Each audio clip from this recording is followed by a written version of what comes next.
Hi, my name is Diana, and I'm a counselor in the Department of Tracks at Changi General Hospital. We would like to thank you for your generous support of our Coping with COVID resources. We heard your feedback about wanting a walkthrough of some of the concepts introduced in our self-care series, so I look forward to sharing with you 3 of these concepts and hope that it inspires and motivates you to invest in your mental wellness through these activities.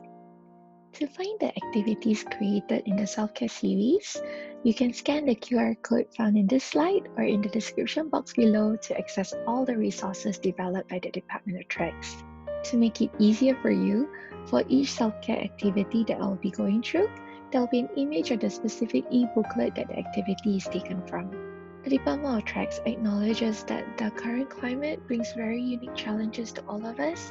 Thus, we offer a range of resources from supporting ourselves to supporting each other and how organizations can play its part in the well-being of their staff. In this video, we'll be focusing on defining what is self-care and 3 strategies that you can put into practice immediately with me, which includes setting a self-care reminder for yourself, a strategy to acknowledge your worries, and also the art and science of practicing gratitude. Practicing in self-care means that we are engaging in an activity that is deliberately done in order to take care of our health. And while we often prioritize our physical health, where we provide nourishment, movement, and rest for our body, we should also monitor and place greater emphasis on our spiritual health, where other than religion, we also provide meaning and calm for our soul, and also mental health, where we relax, stimulate, and develop our mind, as well as our emotional health by acknowledging and caring for our emotions.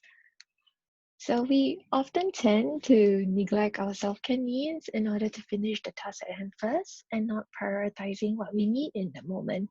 So for example, we might take lunch breaks only after finishing a long hard day of work, or not taking time to exercise until a major project of ours is done. And in a Harvard Business Review article about being recharged, it recognizes that in order to better care for ourselves, we should have 2 types of recovery, where we engage in internal recovery, which means taking short relaxation exercises and periods within the workday itself, as well as engaging in external recovery and taking the time to do activities that take place outside of the workday. Just like our cafe can have many varieties of drinks to choose from, I would like to think that we can also develop our own menu of our own preferred self-care strategies. And it can depend on what we feel in the moment or what we need in the moment. And here are some of the suggested activities that you may wish to consider or make a commitment to engage in today. And if you find this activity a bit more difficult, or it's difficult for you to choose one of these activities, I'd like to invite you to do a short visualization exercise with me to consider what is it that you need in this moment. Let's begin by getting into a comfortable position. You can be sitting, lying down, or even moving in a safe and relaxing way.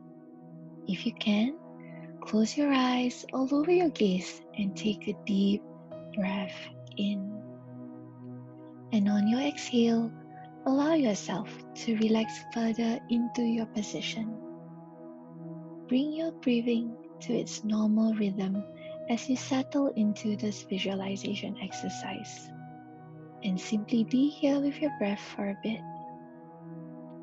Breathe in. Breathe out.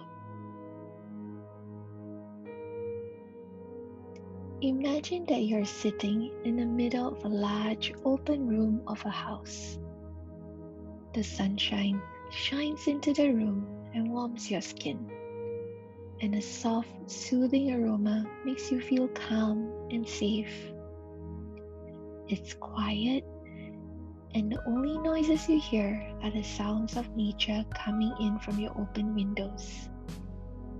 You are safe here, where your heart and your body and your soul feel grounded and vibrant. Here you can listen Listen to what your inner voice is telling you. What do you need right now? What would make your body feel good? Your mind feel good? Your soul feel good? Just take a moment to sit with your breath and with the answers that come up for you. And take a breath in and a breath out. See these answers in your mind and watch yourself as you stand up and move towards the door. You deserve to be recharged. You deserve to rest. Open the door and see those things you called to mind waiting there, ready for you to call them in. Take in a deep breath of gratitude and one by one, invite in each of those things you identified. Each of those things you know will make you feel good. There is no judgment in what you invited in. Maybe you invited in new boundaries you need to put in place to protect your energy. Maybe you invited in the permission to ask for help. Maybe you invited in the need to reach out to a loved one. Maybe you invited in something that seems indulgent. It's all okay, and you're worthy of it all. So take a deep breath in and see yourself in the middle of this room again, surrounded by all the things you have thought about to show your self-care. And when you're ready, I invite you to come back to the room by gently opening your eyes and joining us back in the present. In this activity, to better acknowledge our worries, I would like to encourage the practice of finding a balanced perspective where we can better understand our thoughts and our reactions.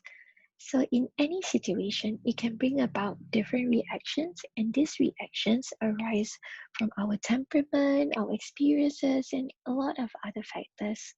So for most of us, our initial automatic thought may often be unhelpful.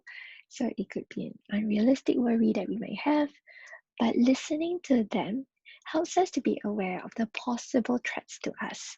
So it may indicate that we are actually tired, or that we are lonely, or we have a need that we haven't met yet. And by being aware of what the unhelpful thought is, we can then offer a more helpful thought to the situation, something that is based on fact and not our opinion. And when we are able to challenge our thinking, we're able to develop an ability to respond to any situation with a balanced perspective. I would like to encourage you now to try this out for yourself. So if you can, take a deep breath to calm your body and your mind. Then consider a worry that you are currently having at the moment. So for example, a lot of us are probably finding it difficult to sleep. So that would be my example. And what is your first immediate unhelpful thought to the situation? So for myself, it would be, I don't know why my body refuses to rest. There's a lot of blame, a lot of anger. And then I like to acknowledge that, this unhelpful thought is valid and it's warning me of a possible worst case scenario. But is there a more helpful thought that I could offer to this situation? So for example, it could be, I can try to learn new ways to relax to help me fall asleep. So lastly, we would like to talk about practicing gratitude. And gratitude is a thankful appreciation of what an individual receives, both tangible and intangible. And what it does is that it trains our brain to look for the positive events in our life. And in the many research that's done about gratitude, when they research on people who do practice gratitude for 2 weeks, for a month, a lot of the times they found improvements in the person's ability to be happy, to have optimism, to have better life satisfaction as well. So I'll share with you on how you can cultivate this practice. So to grow our gratitude, we also need to train our brain to do so. So for each day, I like to recommend that you write down one good thing that you're thankful for a start. So it could be something simple like, I got a seat on the bus today on the way home, or my colleague bought me a cup of coffee because I had a difficult morning, or that I took a warm shower today because it helps me to calm down. So if you can find why it was a blessing, that's bonus points for you. So to grow gratitude, hopefully by the end of the week, you have filled up all the leaves in this. But if you have more than one thing that you're grateful for, that's even better. And best if you could write it down somewhere as well. So before I end this video, I'd like to share with you a little bit more about the Department of Tracks and our resilience program. So we aim to build human resilience, and we do this through our different trainings and services. So if you do have or if you do require any further information from us, you may like to contact us through the phone number or the email listed in the slide currently. And I'd like to thank you for giving me the time and opportunity to share with you about these different self-care strategies. And if you do have any feedback or anything that you'd like us to share with you more, please feel free to also contact us and let us know. So thank you.